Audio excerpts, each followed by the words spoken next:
নমস্কার বন্ধুরা, প্রতিদিনের মতো চলে এলাম পশ্চিমবঙ্গে এলপিজি মূল্য তালিকার আপডেট নিয়ে। দেখে নেওয়া যাক কলকাতা সহ বাংলার অন্যান্য জেলায় 14.2 কেজি গৃহস্থালী রান্না গ্যাসের সিলিন্ডারের দামের আপডেট এবং 19 কেজি বাণিজ্যিক গ্যাসের সিলিন্ডারের দামের আপডেট। তো দেরি না করে চলুন শুরু করা যাক। প্রথমেই দেখে নেওয়া যাক আজকের দিনে 14.2 কেজি গৃহস্থালী রান্না গ্যাসের সিলিন্ডারের দামের আপডেট। আলিপুরদুয়ার, কোচবিহার, দার্জিলিং, জলপাইগুড়িতে 906 টাকা 50, বাঁকুড়া 891 টাকা 50, বীরভূমে 910 টাকা 50, দক্ষিণ দিনাজপুরে 951 টাকা 50, হুগলিতে 882 টাকা, হাওড়ায় 880 টাকা 50, ঝাড়গ্রামে 871 টাকা 50, কালিম্পংয়ে 1008 টাকা 50, কলকাতায় 879 টাকা, মালদায় 950 টাকা, মুর্শিদাবাদে 897, নদিয়া 879 টাকা 50, উত্তর চব্বিশ পরগনায় 879 টাকা, পশ্চিম বর্ধমান এবং পূর্ব বর্ধমানে 892 টাকা 50, পশ্চিম মেদিনীপুরে 872, পূর্ব মেদিনীপুরে 855, পুরুলিয়ায় 908 এবং দক্ষিণ চব্বিশ পরগনা 887 টাকা 50 প্রতি 14.2 কেজি গৃহস্থালী রান্না গ্যাসের সিলিন্ডারের দাম। এবার দেখে নেওয়া যাক 19 কেজি বাণিজ্যিক গ্যাসের সিলিন্ডারের দাম।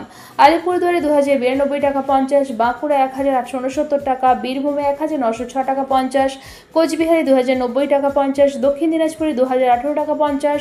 দার্জিলিংয়ে 2105 টাকা, হুগলিতে 1859 টাকা, হাওড়া 1856 টাকা 50, জলপাইগুড়িতে 2096, ঝাড়গ্রামে 1816 টাকা, কালিম্পংয়ে 2251 টাকা 50, কলকাতা 1851 টাকা 50, মালদায় 2013, মুর্শিদাবাদে 1887 টাকা 50, নদিয়া 1852 টাকা 50, উত্তর চব্বিশ পরগনা 1851 টাকা 50, পশ্চিম বর্ধমান এবং পূর্ব বর্ধমানে 1870 টাকা, পশ্চিম মেদিনীপুরে 1812 টাকা, পূর্ব মেদিনীপুরে 1783 টাকা 50, পুরুলিয়া 1897 টাকা 50 এবং দক্ষিণ চব্বিশ পরগনায় 1863 টাকা 50 প্রতি 19 কেজি বাণিজ্যিক গ্যাসের সিলিন্ডারের দাম।